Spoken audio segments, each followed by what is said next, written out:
Salam sejahtera, terima kasih karena bersama dengan saya di Nazlin Unity Channel. Ada pelbagai spekulasi yang menyatakan sebab Albert T ditahan oleh SPRM, ditangkap oleh SPRM. Tetapi ini adalah jawaban yang sangat tepat datang daripada Azam Baki sendiri, yaitu Ketua Pengarah SPRM. Rupa-rupanya Albert T ditahan SPRM bukan kerana semata-mata mahu menyiasat, tetapi ada perkara yang Albert T sendiri tidak lakukan. Banyak spekulasi di luar sana yang bohong, yang fitnah, yang tidak benar. Rupa-rupanya ini yang berlaku. Ahli perniagaan Albert T ditahan Suruhanjaya Pencegahan Rasuah Malaysia SPRM hari ini kerana menjadi individu yang paling penting dalam siasatan dakwaan membabitkan bekas setiausaha politik kanan Perdana Menteri Datuk Seri Samsul Iskandar Mohamad Akin. Ketua Pesuruhjaya SPRM Tan Sri Azam Baki ketika menjelaskan perkara itu turut mengesahkan Albert T ditahan di rumahnya pada jam 10.15 pagi tadi.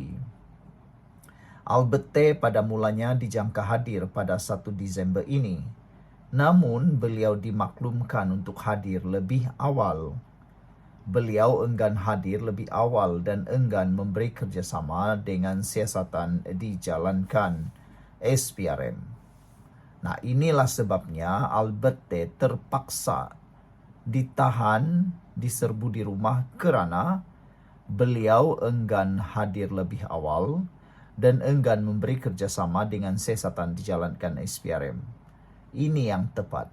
Jadi, spekulasi yang berlaku di luar sana itu adalah tidak benar. Siapa suruh dia tidak datang ke Ibu Pejabat SPRM apabila diminta oleh SPRM. Beliau sepatutnya hadir memberikan keterangan kepada SPRM bagi membantu siasatan kerana beliau adalah sumber utama dalam siasatan tersebut. Seperti semua sedia maklum, kata Azam Baki, Albert T adalah seorang orang paling penting bagi membantu siasatan kes ini. Katanya dalam siaran video melalui TikTok SPRM hari ini. Lebih penting lagi, ada juga netizen yang mengatakan sangat sesuailah Albert T ditahan dengan lebih cepat dan disiasat segera. Takut-takut nanti gara-gara daftar kantoi terlalu kantoi dan kedapatan sejarah hidupnya yang lampau, ada netizen yang takut nanti dia akan melarikan diri pula. Tuan-tuan dan puan-puan sekalian, Azam Baki berkata, SPRM sudah menyerahkan notis Seksyen 28A dalam kurungan 9 Kanun Prosedur Jenayah kepada Albert, yang mana ia memberi kuasa kepada pihak berkuasa yang menyiasat bagi menafikan hak individu disiasat untuk berhubung dengan peguam dan mana-mana pihak lain.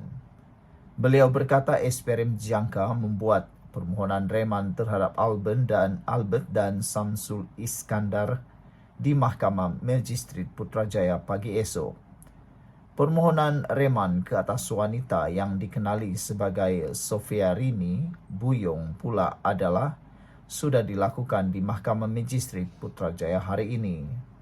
Magistrat Irza Zulaika membenarkan Sofia Rini direman selama 4 hari hingga Isnin ini.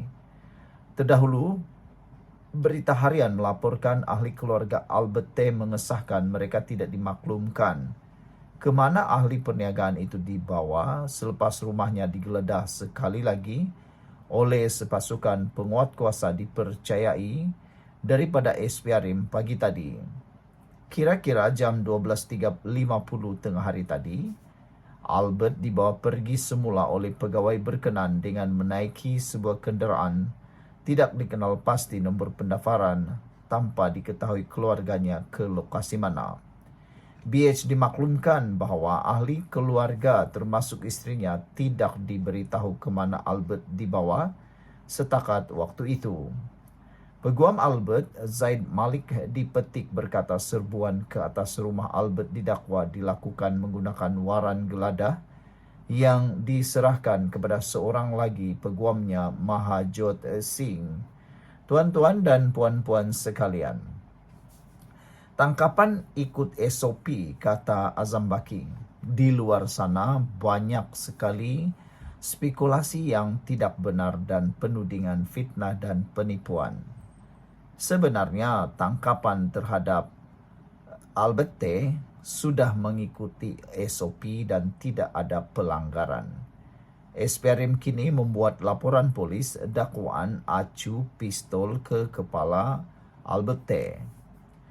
Suruhanjaya Pencegahan Rasuah Malaysia SPRM menolak keras dakwaan bahawa pegawainya mengacukan senjata ke kepala ahli perniagaan Albert T ketika tangkapan dilakukan hari ini. Ketua Pesuruhjaya SPRM Azam Baki berkata, tindakan penahanan itu dijalankan sepenuhnya mengikut prosedur operasi standard SOP dan tuduhan mengacukan pistol seperti yang tular adalah tidak benar sama sekali. SPRM ingin menafikan berlakunya situasi di mana pegawai mengacukan senjata di kepala Albert T ketika tangkapan dilakukan. Sehubungan itu, satu laporan polis telah dibuat pada hari ini bagi membolehkan pihak berkuasa terbabit menjalankan siasatan atas fitnah dibuat terhadap pegawai SPRM berkenan, katanya dalam satu kenyataan hari ini. Menurut Azam, laporan polis itu juga bagi memastikan tiada pihak-pihak tertentu menyebarkan sebarang berita yang tidak sahih dan berkemungkinan dengan niat bagi mengganggu siasatan kes yang dijalankan SPRM. Isteri T hari ini mendakwa terdapat pegawai SPRM mengacukan pistol ke arah suaminya sebelum menggari ahli perniagaan itu. Lepas mereka masuk, Albert T sudah turun, katanya. Mereka bawa dia di tepi suruh baring. Gari dia, saya turun dari tangga, katanya menyambung. Mereka pun ambil pistol tunjuk atas kepala, tapi ada jarak sikitlah, katanya. Dakwanya yang dikenali sebagai Lee ketika ditemui di kediamannya di Puchong, Selangor. Sebaik saja pegawai-pegawai itu selesai berurusan dengan T, Lee mendakwa ahli keluarganya yang lain diarahkan untuk berkumpul di satu tempat. Dia juga mendakwa pegawai-pegawai itu merampas telefon bimbit mereka dipercayai untuk memadam video dan gambar daripada peranti tersebut.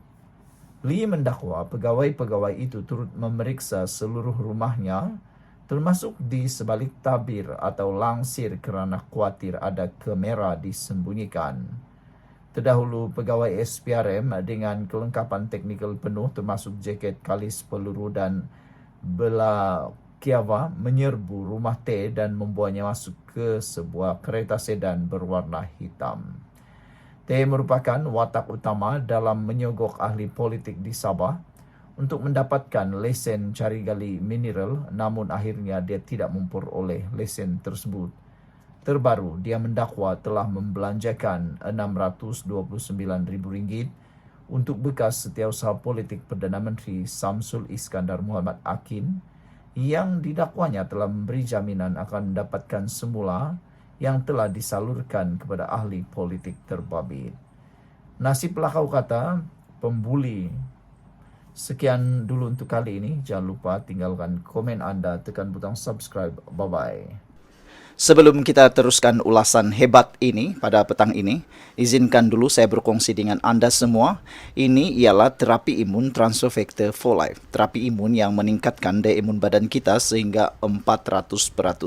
Secara umum dan ringkasnya, apabila imun badan kita lemah, apabila imun kita bodoh, apabila imun badan kita tidak seimbang, kita kena penyakit dan sukar sembuh daripada semua jenis penyakit. Imun badan yang tidak seimbang juga menyebabkan kita kena autoimun. Tuan-tuan dan puan-puan sekalian, apabila imun badan kita jadi kuat, bijaksana dan seimbang, imun badan kita lah yang akan menyembuhkan semua jenis penyakit yang ada di dalam tubuh badan kita. Terapi imun ini mendidik, mengajar, menguatkan dan menyeimbangkan imun badan kita.